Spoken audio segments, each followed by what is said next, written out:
असां कामरेड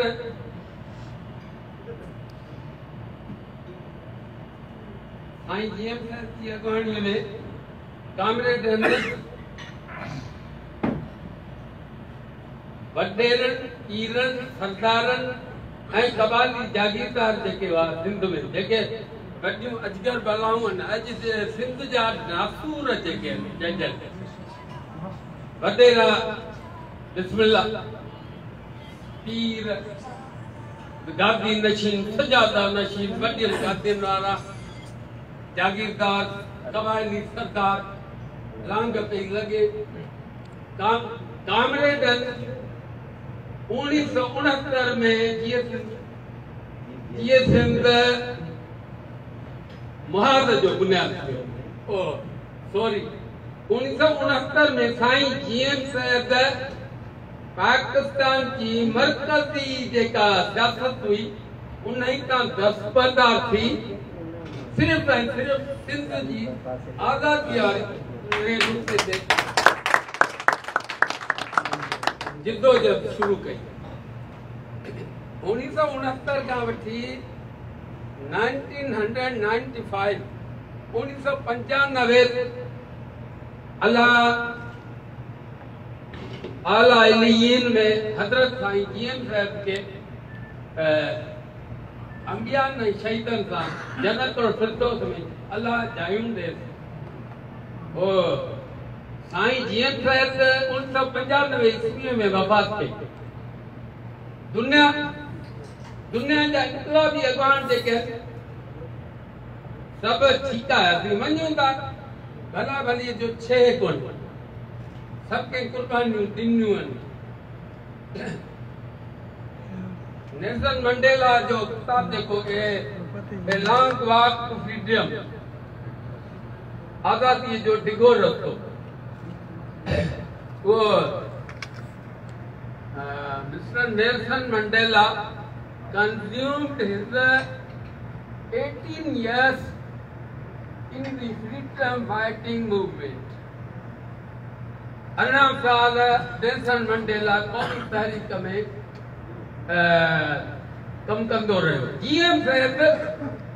जिंदगी भर जे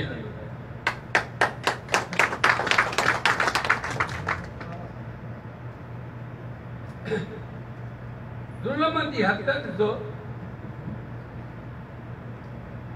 दौर कहिड़ो बि मार्शल लॉ हुजे जमहूरियत हुजे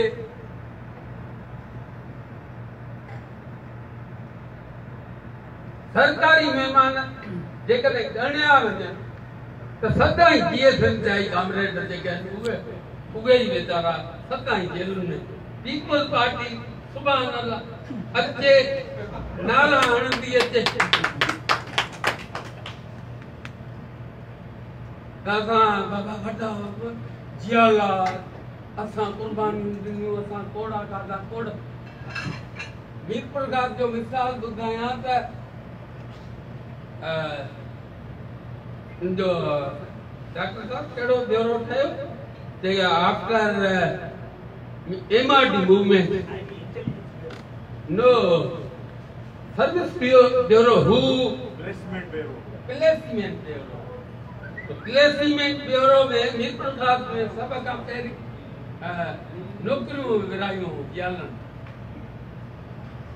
जियालन नौकरियूं विरायूं त बाबा अचो नौकरी असीं उन्हनि खे ॾींदासीं जे फटका गागा हूंदा फटका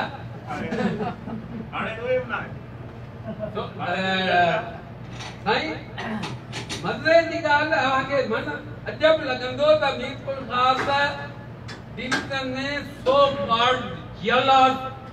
have no example for that sacrifice. एडी कुर्बानी जो मिसाल पीपल पार्टी नसीब में आए ही कोन माना after movement of MRD people party जे नसीब में या हिफाज़त कोन असल माना एमआरडी तहरीक जो ए न्यू फटकन खाईंदड़ असांजो कामरेड जीएस जो comrade Ali Hasan Chandio, he belongs to Nabisa Road, which is nearest city to Rumat. तो अली हसन चांडो जेको उन बेचारे अड़ा कोरा शेखा बताना डॉक्टर दो महीने मतलब केतरा गणी केतरा गणा त मीरपुर का जॾहिं LSE में प्यूरो नौकरियूं विरायूं तेती महिल पीपल्स पार्टी जे सिफ़ुनि में हिकिड़ो माण्हू कोन हो जे फटका खाधा हुआ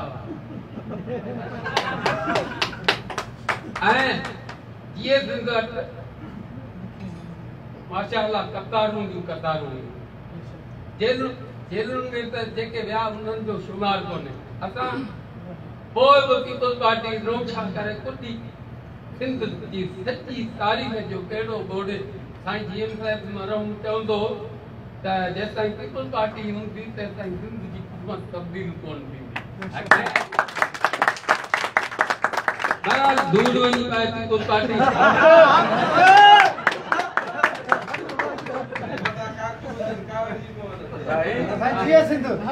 पीपला हो जने पीपला अंदर पैदा ही हो जाए